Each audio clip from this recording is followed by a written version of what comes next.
جد بجد نطق رسمي باسم المكتب الجهوي لاتحاد المعطلين عن عمل اصحاب شهادات. اليوم احنا في تحرك باسم الاتحاد مع كل معطلي سيدي بوزيد.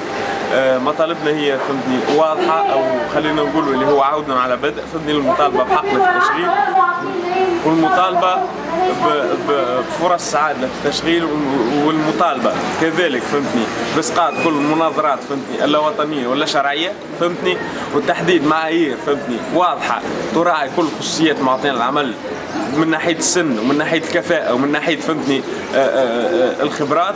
التحرك هذا جاء في خضم جمله من التحركات قام بها المنظمه في بقيه الجهات فهمتني.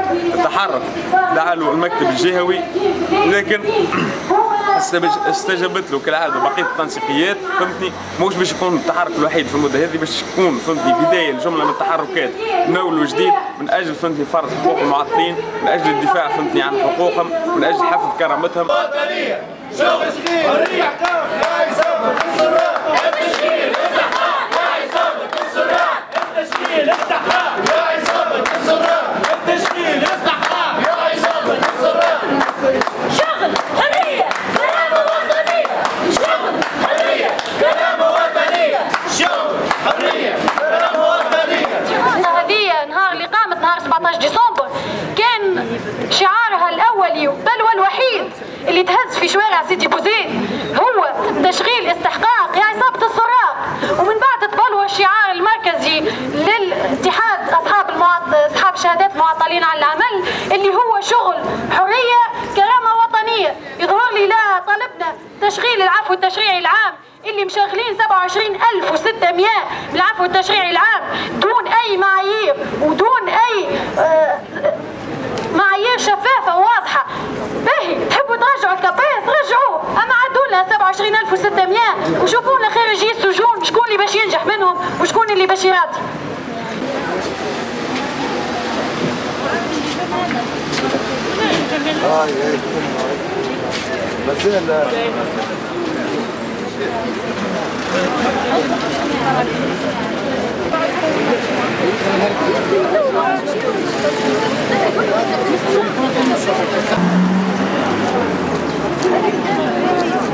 هذه الوقفة الاحتجاجية اللي دعا إليها المكتب الوطني لاتحاد أصحاب الشهادات العليا، وأنا باسم المكتب الوطني أوجه تحية للمعطلين على العمل اللي التحقوا بهذه الوقفة اللي كانت انطلاقتها بعد إعلان الوزير السابق سيء الذكر سالم الأبيض عن عودة منظومة الكباس، منظومة الرشوة، منظومة الولاءات، منظومة بيع الوظيفة العمومية.